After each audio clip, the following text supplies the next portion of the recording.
Welcome back. So at this point in the course, I want to step back and take a moment to reflect on everything we've learned thus far. We started by breaking down what exactly makes a thumbnail good, and we gave examples from current channels. And then we moved on to some of the details of how to use Affinity Designer, as well as some graphic design concepts more generally. But I'm aware that a lot of the different things we've covered might feel kind of separate or independent, and that you might not have the confidence yet to actually apply these lessons and make a great thumbnail. So this video is about piecing together all of these disparate parts into one cohesive process to show you from start to finish what the process actually looks like in concrete terms.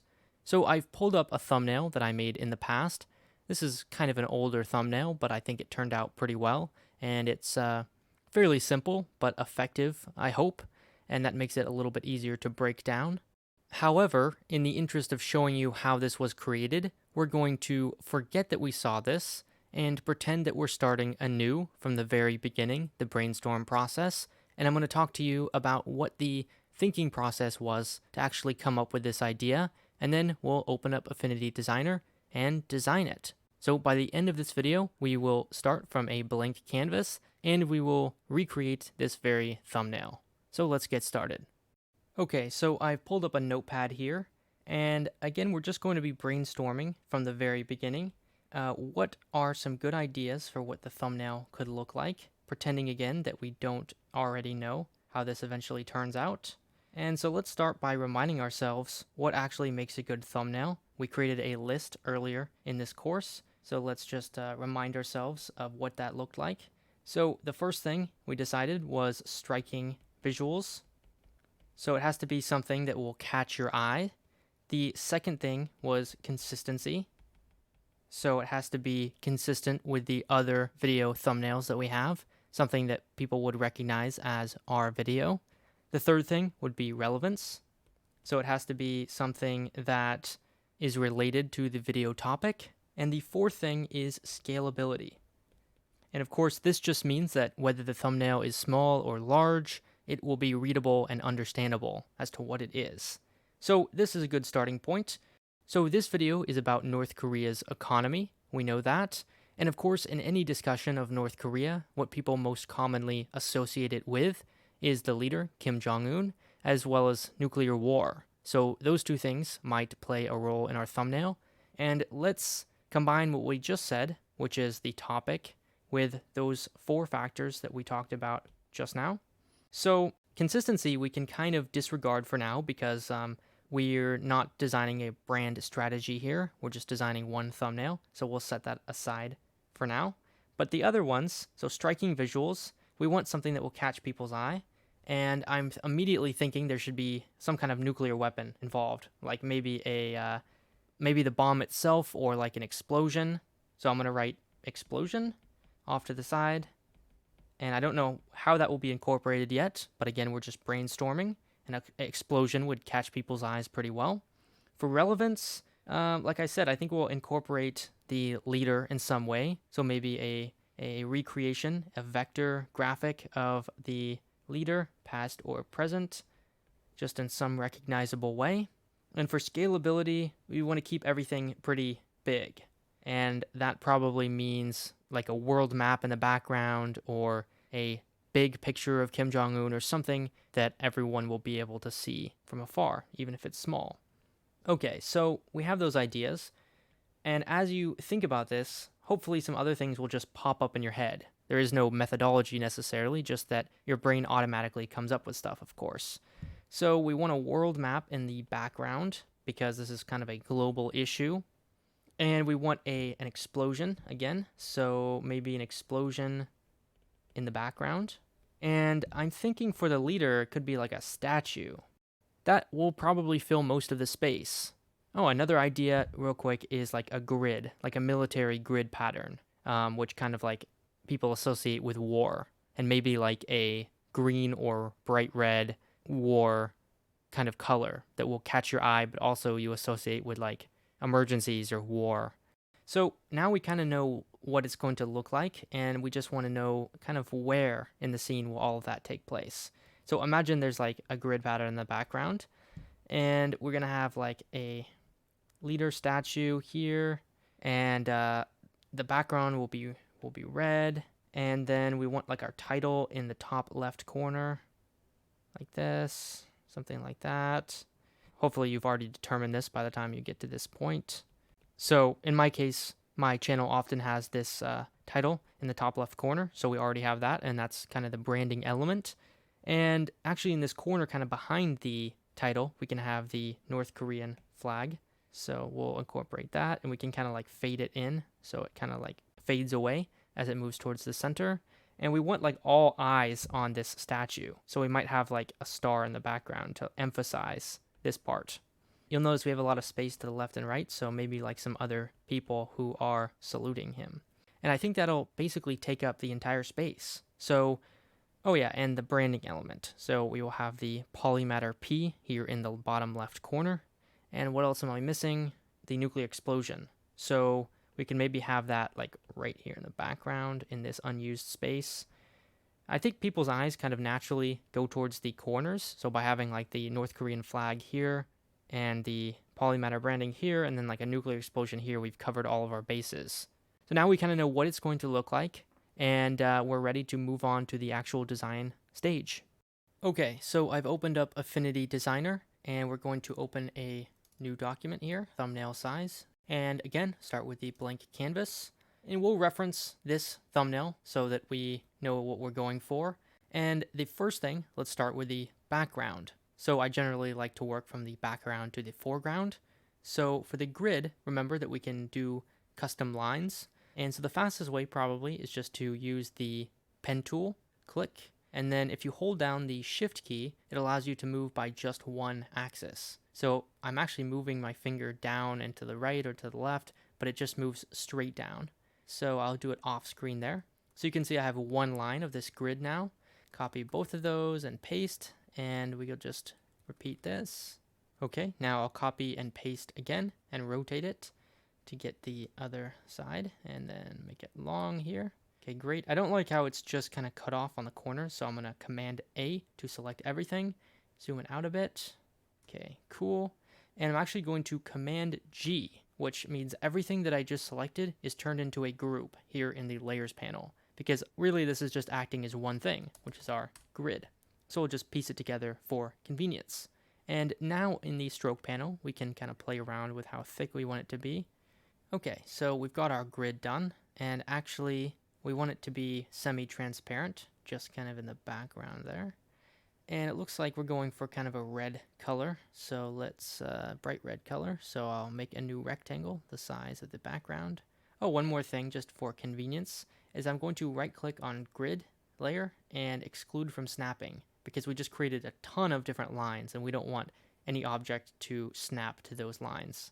So I'm going to move the rectangle to the last layer, so it's in the very, very background. And we're going to find some kind of red that works for us. I think we picked kind of a darker red, so it looks like ours is a little bit brighter. Okay, so the way we did it is by having a shadow on the edge. So we've got that color, and we might want to adjust it later. But for now, what we can do is copy and paste this rectangle, put it on the top, and then we're going to set it to have no fill, but only an outline. So a black outline, make it bigger, maybe about that big.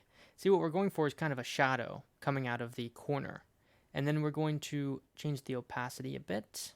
And in the effects panel, turn on the blur and just blur it a bit. So you can see it kind of turns into like a shadow as we do that. Cool. So you see how it's starting to come together. Just keep playing with it until you get the desired effect. Cool. And next we have the world map. So for a lot of these different things, it would be super time consuming to like trace a world map. So actually I downloaded these off the internet, and I would encourage you anytime you want to use something that's too complex that would take like hours and hours. So download those off the internet. Of course, be careful that you're allowed to use them, but there's lots of resources online. And in my case, I've downloaded some. So I've opened all the files here, and we're going to just extract them as we see fit. But some of these you actually could make yourself pretty simply, like this one. You could get a photo of a person saluting and then just trace it using the pen tool, for example. So you don't necessarily need to download stuff off the internet, but in the interest of time, we will. And so we'll start with the world map. And I just found this online. And we just want to extract the map itself. All right, so I'll copy that map over to the other tab here and make it a bit bigger, holding down the Shift and Command keys while I do that to keep the proportions right. Set it to a black, and I believe we have it kind of like a darker color like that, something like that, right? Right, so it's coming together pretty well. And I'm going to move that underneath the shadow effect, and let's just check in how we're doing here. Let's start with the flag. So the flag is going to be simple because we just downloaded this off of the internet. So I'm going to select everything, copy it, and paste it over here.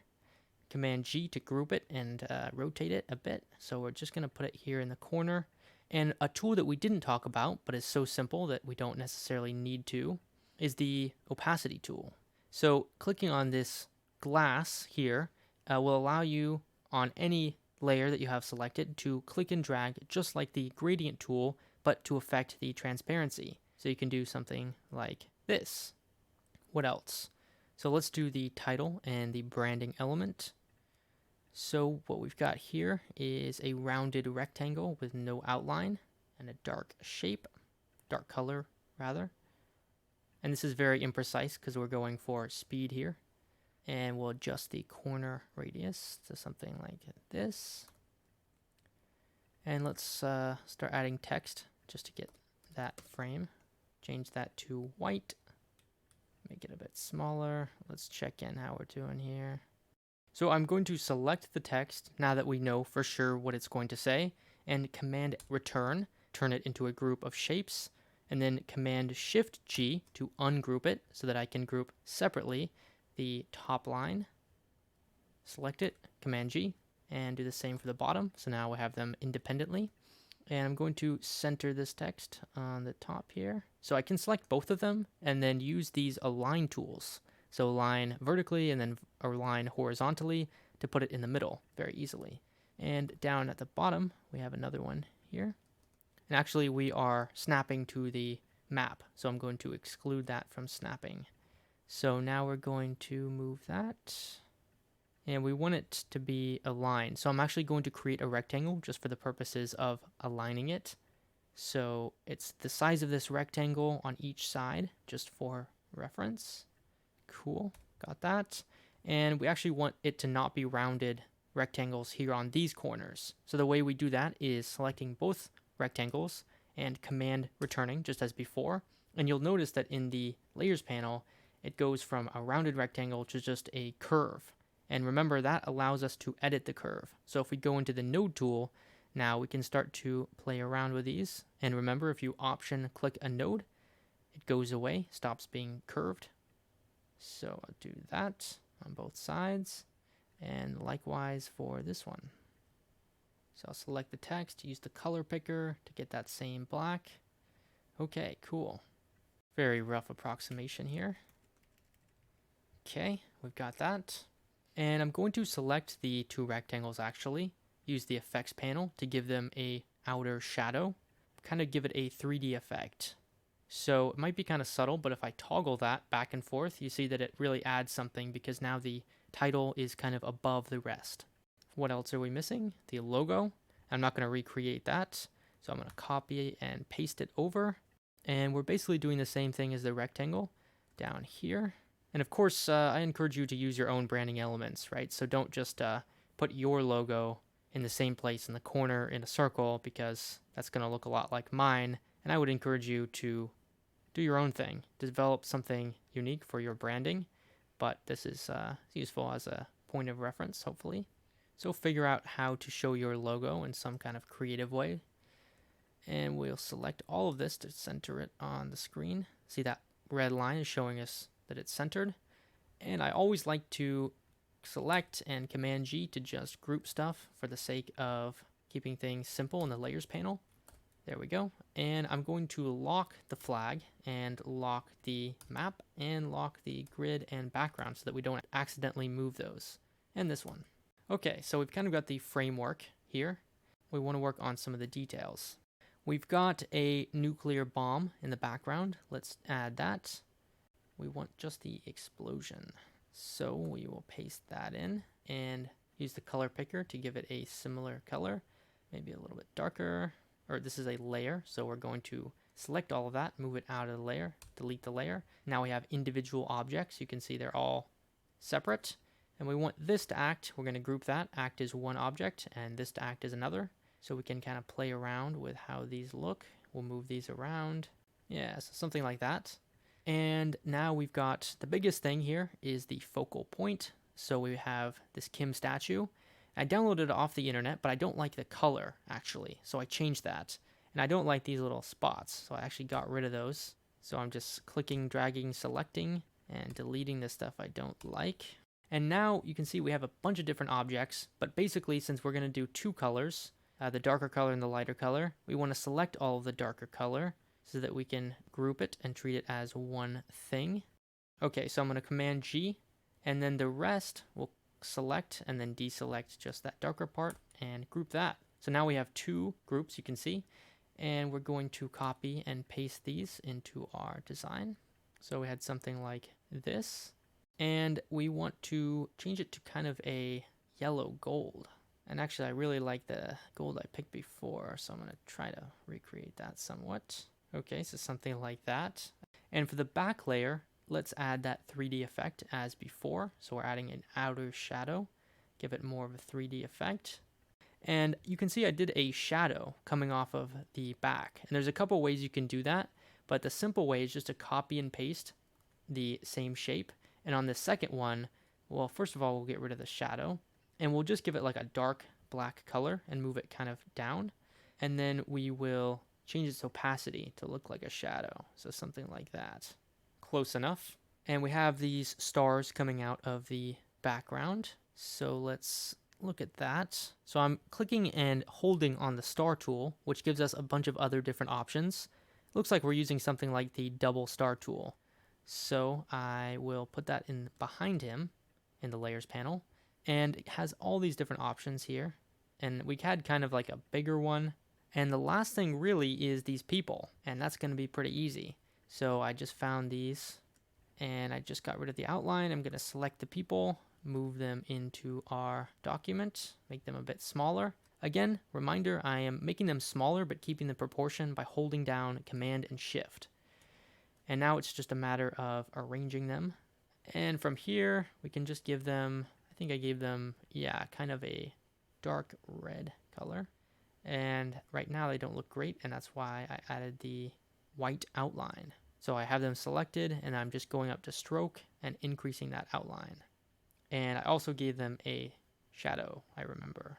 So increase the radius, something like that. Cool, so that is kind of the short, quick, and dirty version of how I made that thumbnail. You can hopefully see the design process. And of course, it takes a lot longer than that, so don't think that making a thumbnail is that easy. My intention is more to show you the process more than anything, and know that actually making it took a lot longer. In fact, I usually reserve at least one full day on just the thumbnail. That's how long it takes, because you'll make mistakes, you'll try different things. I think at one point I had the bomb as the focal point of the thumbnail, and I decided that it would be better to have this Kim Il-sung statue. So I played around with a lot of things, and of course you will too. And that's okay. And don't think this happens super quickly. There's a lot of just playing around with things, trying different versions, and seeing what works, what doesn't. And in the next video, we'll get into some of the mistakes that are easy to make, and we'll talk about how to avoid them. And then we'll be almost at the end of this course. So get some practice, and we'll see you in the next video.